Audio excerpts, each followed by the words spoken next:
আপনি কি কখনো নিজের জানাজার কথা কল্পনা করেছেন? কল্পনা করুন আপনি একটি অন্ধকার ঘরে শুয়ে আছেন। আপনার চারপাশে আপনার প্রিয়জনরা কাঁদছে, কিন্তু আপনি কিছুই বলতে পারছেন না। আপনার দামি আইফোনটা টেবিলের উপর পড়ে আছে, কিন্তু ওটাতে এখন আর কোনো নোটিফিকেশন আপনাকে আনন্দ দিচ্ছে না। আপনার ব্যাংক ব্যালেন্স, আপনার ডিগ্রি, আপনার সুন্দর কেরিয়ার সবই এখন অর্থহীন। বুকের ভেতর যে হাহাকারটা নিয়ে আপনি সারা জীবন বেঁচেছিলেন, সেই হাহাকারটা কি এখন মিটেছে? নাকি আপনি দুনিয়ার মোহে এমন এক শান্তির পেছনে ছুটেছিলেন যার কোনো অস্তিত্বই ছিল না? আজকের এই ভিডিওটি আপনার জন্য একটি ওয়েক আপ কল। কেন আপনি রাতে ঘুমানোর আগে এক অজানা আতঙ্কে ভোগেন? কেন হাজারো মানুষের ভিড়েও নিজেকে একা মনে হয়? মনোবিজ্ঞানীরা এর নাম দিয়েছেন অ্যাংজাইটি বা ডিপ্রেশন, কিন্তু এর শেকড় আরও গভীরে। আজ আমরা আপনার হৃদয়ের সেই ক্ষতগুলো নিয়ে কথা বলবো যা আপনি আয়নার সামনে দাঁড়িয়েও নিজের কাছে স্বীকার করতে ভয় পান। আমরা এক অদ্ভুত গোলকধাঁধায় আটকা পড়েছি। আমাদের হাতে এখন অফুরন্ত বিনোদন। সেকেন্ডের মধ্যে আমরা পৃথিবীর এক প্রান্ত থেকে অন্য প্রান্তে যোগাযোগ করতে পারি। তবুও আমাদের প্রজন্ম কেন ইতিহাসের সবচেয়ে বেশি মানসিকভাবে বিপর্যস্ত প্রজন্ম? কারণ আমরা আমাদের দেহকে খাওয়াচ্ছি দামি খাবার দিয়ে, কিন্তু আমাদের আত্মা বা রুহ না খেয়ে শুকিয়ে মরে যাচ্ছে। আপনি যখন তৃষ্ণার্ত হন, তখন আপনার পানি প্রয়োজন হয়। আপনি যদি পানির বদলে স্বর্ণ বা হিরে চিবিয়ে খান, আপনার তৃষ্ণা কি মিটবে? কক্ষণই না। ঠিক তেমনি আপনার আত্মার তৃষ্ণা কেবল স্রষ্টার স্মরণে মেটে। আপনি একে যত বিনোদন আর টাকা দিয়েই ভোলানোর চেষ্টা করুন না কেন, দিন শেষে এটি হাহাকার করবেই। একটি গল্পের দিকে তাকান। এক যুবক ছিল যার স্বপ্ন ছিল অনেক বড় মানুষ হওয়া। সে দিনরাত পরিশ্রম করে শহরের সবচেয়ে বিলাসবহুল জীবন গড়ে তুলল। তার বাড়ির সামনে সারিবদ্ধ দামি গাড়ি, তার কথায় শত শত মানুষ ওঠে বসে।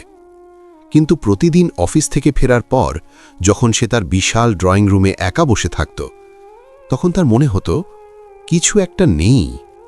তার মনে হতো সে যেন এক বিশাল গর্তে পড়ে যাচ্ছে। সে ঘুমানোর জন্য দামি ম্যাট্রেস কিনল, কিন্তু ঘুম এলো না। সে বিদেশে ঘুরতে গেল, কিন্তু মনের অশান্তি পিছু ছাড়ল না।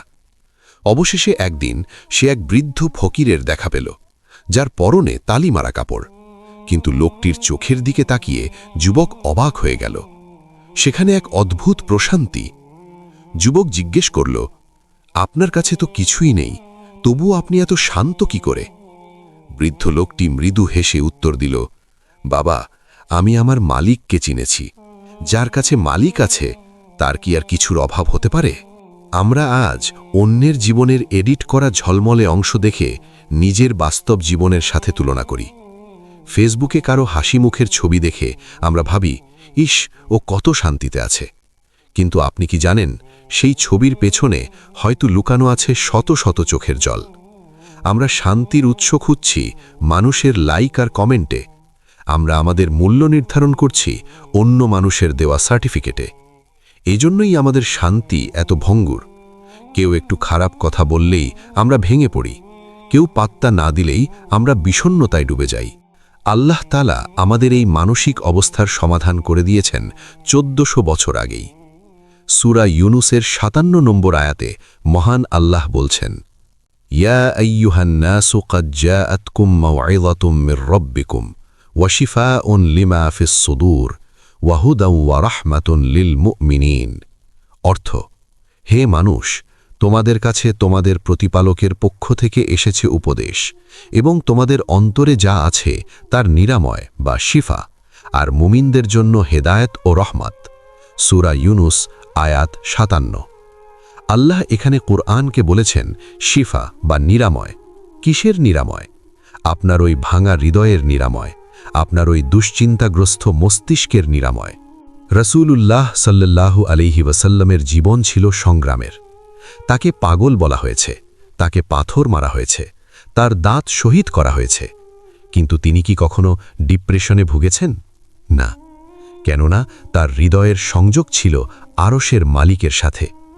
হাদিসে এসেছে, যখনই নবীজি সাল্লাল্লাহু আলাইহি ওয়াসাল্লাম কোনো কঠিন সমস্যার সম্মুখীন হতেন, তিনি বেলাল রাদিয়াল্লাহু আনহুকে বলতেন, হে বেলাল, নামাজের মাধ্যমে আমাদের প্রশান্তি দাও। চিন্তা করুন, আমাদের কাছে নামাজ মানে এক বোঝা, অথচ আমাদের নবীর কাছে নামাজ ছিল শান্তির আশ্রয়। আজকালকার মোটিভেশনাল স্পিকাররা আপনাকে বলবে আরও কাজ করো, আরও টাকা কামাও, আরও বড় হও।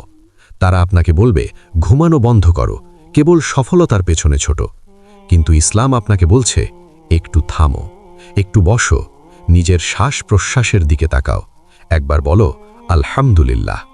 প্রশান্তি কখনো বাইরের অর্জন থেকে আসে না, এটি ভেতর থেকে জন্মায়। যে মানুষটি জানে যে তার রিজিকের দায়িত্ব আল্লাহের, তার মনে কোনো ভবিষ্যৎ নিয়ে ভয় থাকে না। যে মানুষটি জানে যে তার অতীত আল্লাহর ফায়সালা ছিল, তার মনে কোনো আক্ষেপ থাকে না। আসুন একটু নিজেদের কাঠগড়ে দাঁড়াই। আমরা কি সত্যিই আল্লাহকে বিশ্বাস করি, নাকি আমরা শুধু মুখে বলি আমরা মুমিন? যদি আমরা সত্যিই বিশ্বাস করতাম যে আল্লাহ আমাদের দেখছেন, তবে কি আমরা মানুষের সামনে একরকম আর একান্তে আরেক রকম হতাম? আমাদের অশান্তির অন্যতম বড় কারণ হল গোপন গুনাহ। অন্ধকারে করা গুনাহগুলো আমাদের আত্মার আলো কেড়ে নেয়। এরপর আমরা যতই উজ্জ্বল আলোতে থাকি না কেন, ভেতরে এক অদ্ভুত অন্ধকার আমাদের তাড়া করে বেড়ায়। একবার কিয়ামতের ময়দানের কথা ভাবুন। সূর্য মাথার ওপরে, মানুষ ঘামের সাগরে হাবুডুবু খাচ্ছে, কারো কোনো হুঁশ নেই। সেই বিভীষিকাময় পরিস্থিতিতে আল্লাহ তাআলা একদল মানুষকে ডাকবেন, বলবেন, হে প্রশান্ত আত্মা, ফিরে এসো তোমার রবের কাছে সন্তুষ্ট চিত্তে। ইয়া আইয়াতুহান নাফসুল মুতমাইন্না ইরজিই ইলা রব্বিকি রাদিয়াতাম মারদিয়া।